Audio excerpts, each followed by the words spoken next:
Salut! Bonjour! J'espère que vous allez bien. Donc voici le petit, pas déballage parce qu'on l'a déballé, mais on va ouvrir et découvrir ensemble la boîte Ombre et douleur de Gaspard Shop et Joe Sigmar, les Kainit contre Slanesh. Voilà. Tournez. Voilà un peu toutes les figurines qu'il y a dans la boîte. Donc il y a 38 figurines.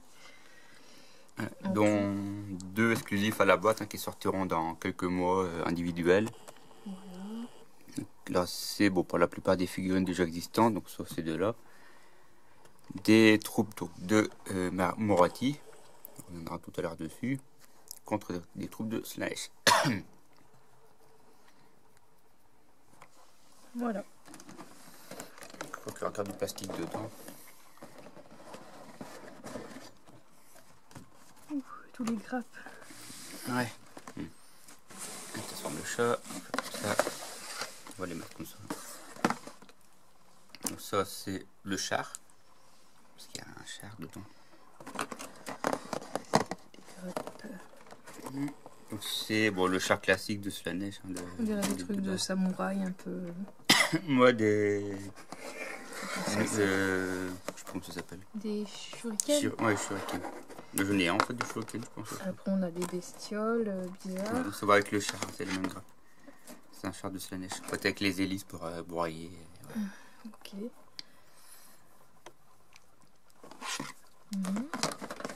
Le personnage de Slanesh. On va faire Slanesh qu'on est parti avec. Je sais pas si elle avait filmé la grappe dans la boîte, tous les contenus ou quoi. De quoi là? Il passait comme ça. Ouais. Bah, après c'est gris. Pour montrer que c'est bien rempli. Quoi. Oui, c'est bien rempli. Ouais, les boîtes bien remplies. Encore du Slanesh et des monettes. Bon, des monettes qui commencent à être connues depuis le temps. Donc il y a les pinces de crabe bizarres. Voilà, Monsieur Krabs.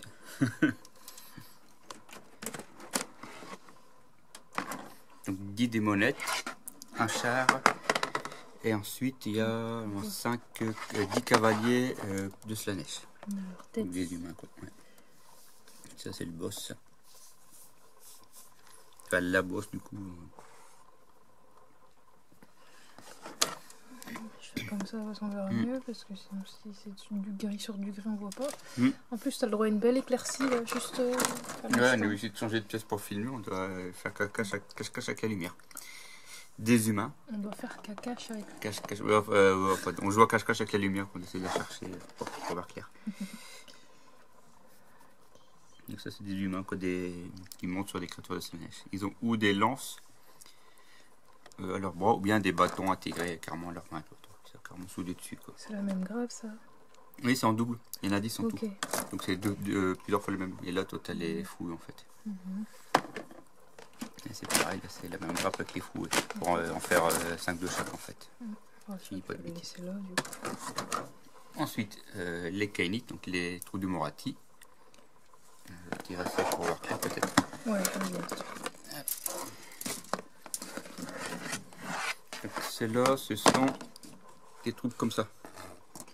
Donc là, c'est les variantes. Hein. Ouais, Kev, il les avait déjà du coup. Voilà. Donc là, je pourrais faire les deuxièmes variantes du coup. On va ici, c'est la reproduction de chat après. Donc là, il y en a 5. Pas de bêtises.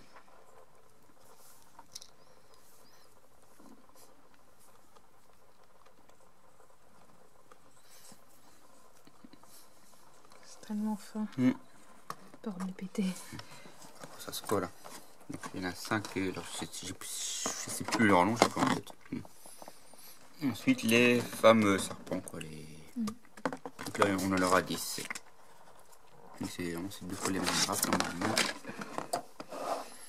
Donc moi j'avais fait les archères. Et là je pourrais faire les archères une deuxième fois et ceux avec les lances.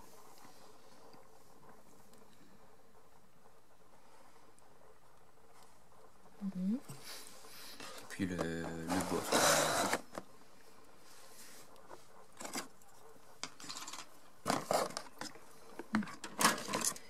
Comme ça, ça se trouve.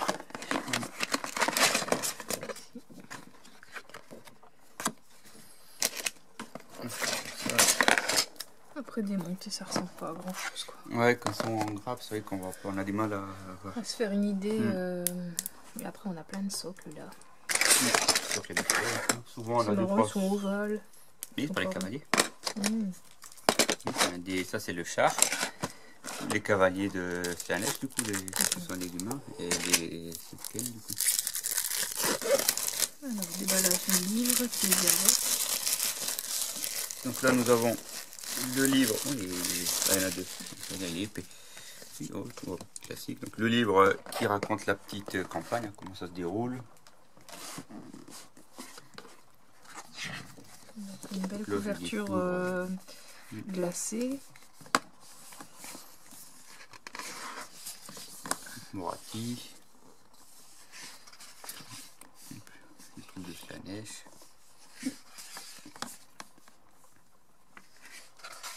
Donc ça c'est tout le background en fait. Hein. Comment les deux troupes sont arrivées à se rencontrer. Et ensuite il y aura les campagnes par la suite. Quoi. Et les photos avec les personnages montés, je te dis, on verra mieux. Les socles ovales c'est pour eux.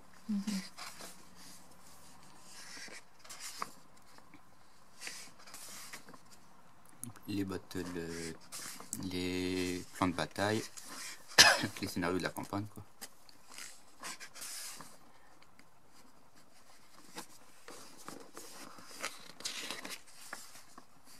Et les bataillons.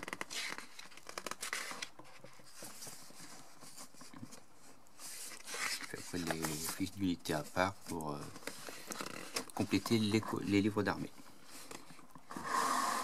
Voilà, là, donc le livre des règles classique ensuite. Hein. Donc lui, on a l'habitude, on le voit dans chaque boîte. Donc là, de base, pareil, couverture cartonnée, un peu glacée.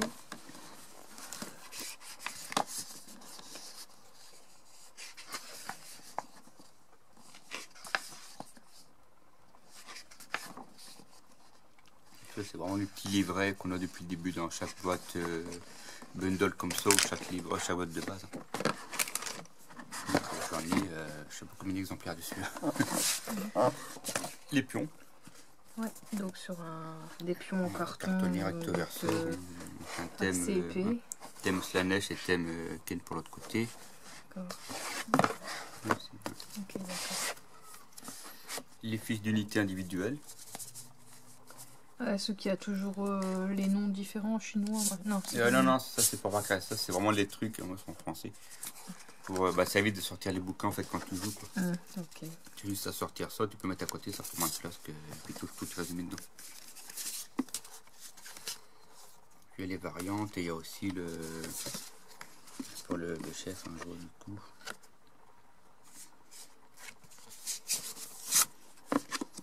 Pour le Melusei Iron. Dans le scale, ici c'est un qu'on peut découvrir, du coup il est un peu plus grand. C'est marrant. Mieux comme il y a plus de choses, du coup bah il est pliant quoi.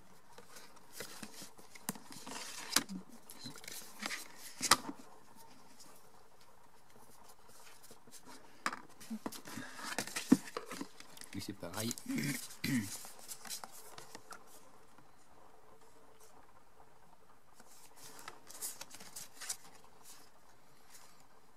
Les Blood Sisters, les Blood Stalkers, ça c'est les reptiliennes, et l'Ordre de la douleur,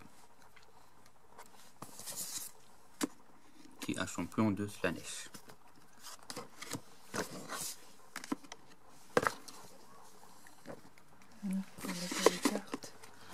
Et le guide de montage.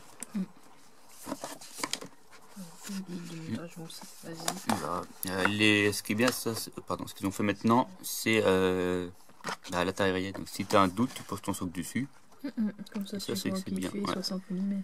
C'est bien. Parce que des fois, tu as des socles qui sont quasiment pareils. Avant, ils faisaient pas. Donc c'était un peu compliqué pour ceux qui n'ont pas l'habitude. Donc là, on voit ici les troupes du coup de les Kénites. Donc le chef, les troupes. On va bouger le carton. Il bouge. Ouais, c'est plus pratique pour comme ça, il peut être à place. Mieux comme ça. Un peu mieux. Ça donne déjà une idée de voir et puis après on a les pages associées, quoi. Donc on peut faire des variantes. Pour le chef. Ah non, oui, ça s'explique pour comment on voit les variantes. Ouais. C'est-à-dire souvent les chefs, ils n'ont pas. Ouais, donc là, où on fait ce avec les lances, ou on peut mettre la lance comme ça pour la chef. Donc tout est accolé. Voilà, tout est accolé, ouais. Et après c'est pareil, on peut faire du coup ou le chef en fait, ou une troupe toute simple. Non, c'est qu'en japonais. Ouais, bah t'as anglais et japonais en fait.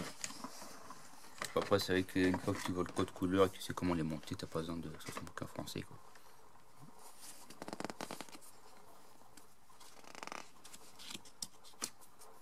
On va tourner les pages. Une troupe volante.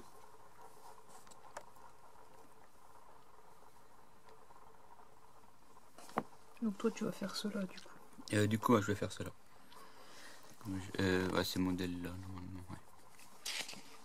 J'avais fait là les autres modèles. Et du coup, ça va être cela de fait.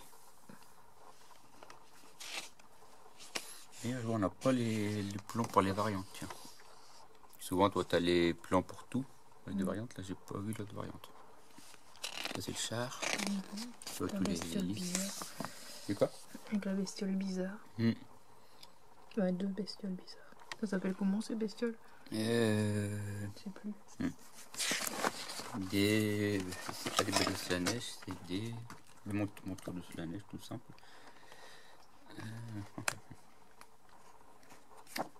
Donc voilà. Des styles de la neige, c'est pas ça. Ouais, c'est des bêtes de la neige, je crois.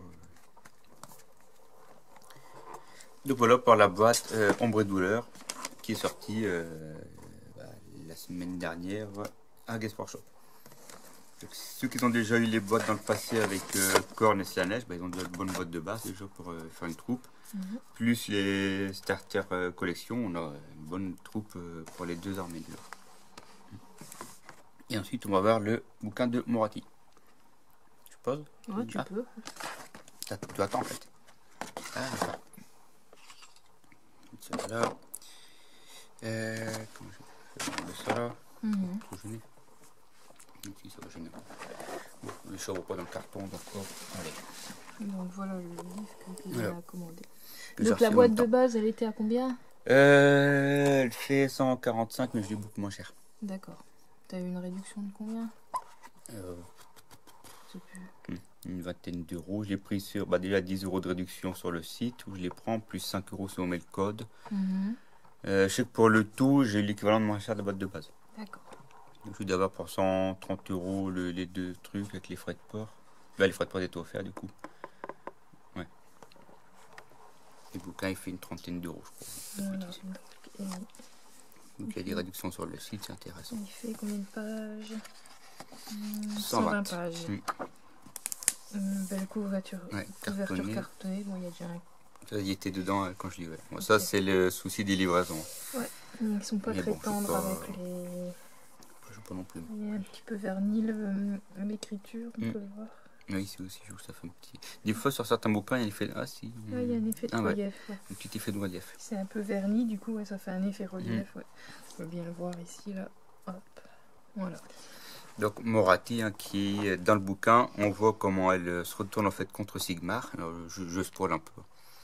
Et elle prend en fait son indépendance avec l'ordre et elle devient une déesse. Elle arrive à atteindre le statut tant convoité de déesse qu'elle cherchait depuis le début. Là, un petit peu. Donc je commence à le lire seulement, mais bon, j'avais été voir sur internet tout ce que je parlais. Et il fait aussi le point avec Warcry, Catacombe qu'on a déboxé le fois passé. Si tu te souviens, la grosse botte Warcry. Non. Lydia. Avec les guerres du chaos et ceux de Moratti, les femmes ombres, là, je sais pas quoi. Non, ça me dit rien. Les femmes ombres. T'as les trucs de l'ombre de... Si Warcry, la grosse botte, le plateau avec la lave et tout, les décors. T'as tellement de trucs. je nage. C'est le truc des bandes là, non? Oui, c'est ça, c'est les bandes. Quand on a déballé il n'y a pas longtemps, on en a déballé il n'y a pas longtemps. T'en déballes tellement. Je sais plus. Ouais, bon, enfin bref. Donc il y a le passage dedans, ils en reparlent, justement, ils font le lien avec... Parce que pourtant, au début, c'était que des Skaven que t'avais. Hein? Au début, t'avais que des Skaven avec, je sais plus quoi, comme bestiole. Dans quoi? Warcry. Non, Warcry, au début, c'était Underworld que j'avais des bandes de Skaven, des bandes de... Que tu jouais avec les cartes, là. Ouais, c'est Underworld, ça. Oh, Warcraft, c'est le jeu des escarmouches en 3D avec les décors qu'on doit avec les petites bandes du chaos, tout ça. Ouais, je suis totalement perdue entre les boîtes comme ça, pour moi, c'est des figurines, c'est tous la même chose. C'est John Padawan, encore beaucoup à apprendre dessus. Mais non, mais t'es perdu en plus, il y a trop de choses. Bah, non, mais non. Ouais, mais pour toi, t'es assez habitué, donc... Ça fait 20 ans que je baigne dedans. Ouais, c'est ça. Mais moi, comme c'est tout le temps des nouveautés, t'essayes déjà à peine de comprendre le truc, que t'as un autre truc et que t'as encore un autre truc, et après, bah, moi plus, j'ai pas de mémoire. Donc, le sommaire... Excuse-moi, je te laisse parler. Mais non. Le sommaire, les personnages importants qui apparaissent donc, dans le bouquin. Elle est trop belle, on dirait la méduse. Magnifique l'illustration. Enfin bref, je t'en prie. Mais non. Ça, c'est le Slanesh, je pense, qui est emprisonné. Ils sont emprisonnés par les elfes. Ils l'ont capturé, l'ont emprisonné, puisque du temps de la fin donc, du vieux monde, à Warhammer Battle, il a dévoré tous les âmes des elfes, et du coup, les elfes ont essayé de les récupérer, et ils ont récupéré leurs âmes, enfin, pour refaire du coup des elfes. C'est, voilà. Morathi. Belle. Qui est dans la boîte qui te parle dedans. Comment déjà refaire noir? Mais il est 4h30. Donc acte 1, comment Morathi Pourquoi il y a arrive... des crânes géants sur face? C'est un dragon géant en fait, qui est mort et là c'est tout sur l'intérieur. Ils vivent dans l'intérieur du dragon? Bah ils ont creusé en dessous en fait, c'est plus... Comme il y a que là ils ont dû creuser dans le crâne je vois. Oh délire. C'était un dragon géant qui est mort au-dessus, puis ils ont battu en dessous, puis ils ont percé à droite à gauche. Bien bestiaux quoi. C'est chouette comme décor. Ça c'est dans le chaos ça. C'est... Et ça, je pense que c'est dans Warcry aussi, dans le dernier Warcry Catacombs, ça se passe au même endroit. C'est pour ça que je dis que le livre fait le lien entre les deux. Parce qu'on comprend pourquoi Morathi a envoyé ses troupes là-bas. Ensuite, donc Morathi, là. Je me rappelle seulement que Morathi à la base c'était une elfe noire. Ouais. Je croyais que c'était même une vampire en fait. Non, c'était une elfe. Et qu'après c'est devenu une serpent là. Bah oui, maintenant c'est devenu une. Elle avait pas été maudite ou je sais plus quoi, non. Bah déjà, avec tout ce qu'elle a fait, elle a déjà maudit déjà de base. Ouais. Hein. Mais elle est restée à ce souhait de Slanesh, elle a été pervertie un peu par le chaos.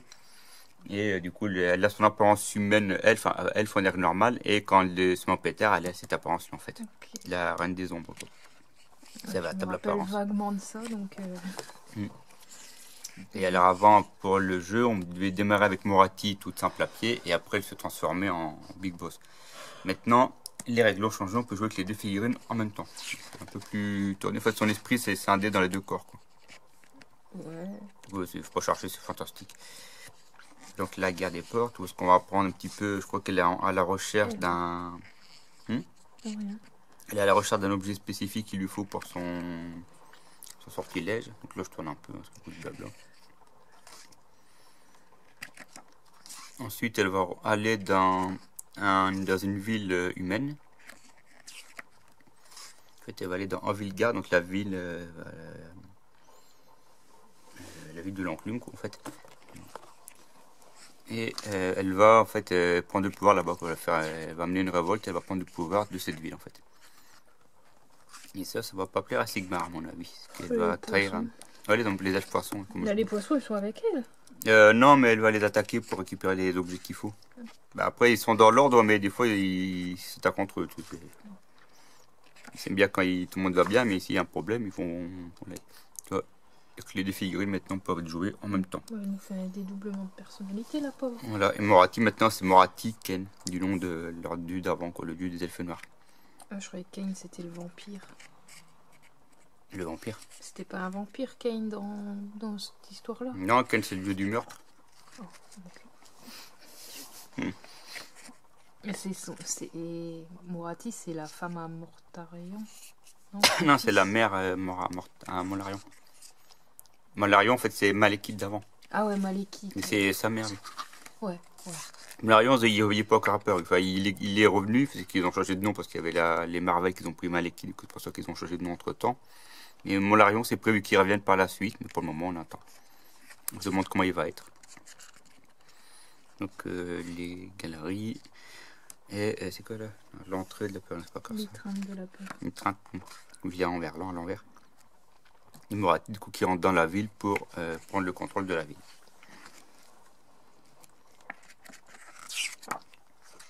Et en fait, la ville était déjà principalement elfe noir, avec on va dire derrière qui tire les ficelles. Du coup, tout le travail était déjà à moitié fait, quoi. Donc là, on peut avoir Morathi qui affronte justement les Stormcast. En fait, elle se retourne contre ses alliés d'avant, quoi. Les Stormcast, ils sont... Bah, moi, ils tenaient avec Morathi, c'est des forces de l'ordre. Avec les Space Marines. Ouais, c'est 40 000, ça Space Marine. Là, c'est fantasy, là. Bon, mais c'est sont des grosses armures. Et à la fin, on peut voir qu'il y a une naissance d'une nouvelle divinité. En fait, Slaanesh aurait accouché, on va dire, d'une demi-divinité. Félicitations, c'est un Clopide. Voilà, c'est un... Ouais. Avec des pinces de crabe. Voilà, donc on verra par la suite. Un dragon qui... Là, il faut comme ça pour qu'on voit pas par la suite. Ouais. À mon avis, ils vont peut-être le représenter par une figurine. Le fait que maintenant, on peut mettre les divinités à la table. Bah ouais, il laisse le suspense. Bah oui. Pour que comme Slaanesh, il va continuer d'être emprisonné, mais ça permettra d'avoir une nouvelle variété de Slaanesh. Je sais que Slaanesh a été fort décrié dans certains pays du fait qu'il était androgyne et ça plaisait pas dans certains trucs. Okay. Donc c'est pour ça peut-être qu'ils essaient d'adapter une autre variante. Donc la campagne pour ceux qui donc les mises à jour des règles, la campagne pour ceux qui veulent faire du coup les scénarios par rapport à l'histoire, les bataillons, les différentes troupes qui apparaissent. Donc là c'est les campagnes, encore l'hydre tout qui apparaît. La fuite en Vilgar, donc ça c'est quand elle prend le pouvoir. La mise à jour des bouquins avec justement les nouvelles règles à jour, un nouveau couvent. Un couvent, c'est là où il y a les sorcières qui sont dedans avec les femmes serpents, tout ça. Moi, je vois plus un truc de bonne sœur, quoi. Ouais, aussi, mais ouais. Moratiken est la Shadow Queen. Donc Moratiken, c'est elle, et la Reine des Ombres, c'est elle, du coup. Mise à jour aussi la mise à jour de Sigmar, donc les cités, mise à jour, les chartes de bataille. Donc ces bottes-là ont été vendues également à part de Games Workshop, ça directement tout fait. Le dragon là. Ouais, bah je l'ai dedans. Il y a la bataille qui me disait le fenard, ceux-là je les ai aussi. Donc ce bataillon-là, je peux le refaire en fait. Je l'ai. Donc les mises à jour encore. Après c'est tout ce qui est règles, mises à jour. 2 bataillons pour les Stormcast. Celui-là, j'ai pas assez de foot. Les mises à jour pour les elfes poissons, comme j'appelle. Un petit bataillon aussi, 3 unités. Alors ça, et les 3 unités là, ça fait 80 € pour la boîte. C'est un petit peu cher, je trouve quand même. Et les derniers bataillons avec des troupes du chaos qui apparaissent aussi. Hop. Et les points d'armée à la fin. Hop. Voilà, on est arrivé à la fin de la présentation des royaumes cassés, un royaume brisé en fait, un broken realm, c'est brisé ça. Okay. En fait, elle a un petit peu s'est retournée contre ses alliés, quoi. Donc elle a brisé, on va dire, le royaume de ce Sigmar, quoi. C'est un petit peu ce qu'il faut comprendre. Donc voilà, on a du coup progressé dans le fluff, dans le background de Age of Sigmar. On avait vécu l'apparition des Stormcast, Nagash qui prend le pouvoir, Archaon. Maintenant, c'est Morathi qui est en tête, on va dire, qui a le beau rôle de Morathi qui apparaît. Voilà. On se retrouve plus tard pour... un truc à dire? Non, regarder. On se retrouve plus tard pour le Conquest 50. On l'a reçu, mais on va le filmer plus tard parce qu'il commence à faire noir. On a des trucs de prévu après. Ou pour d'autres déballages, ou pour la vidéo de la résine qu'on a commencé à tourner aussi. On la finira par la suite et qui fait beau. Donc voilà. Prenez soin de vous, puis à la prochaine. Au revoir. Salut.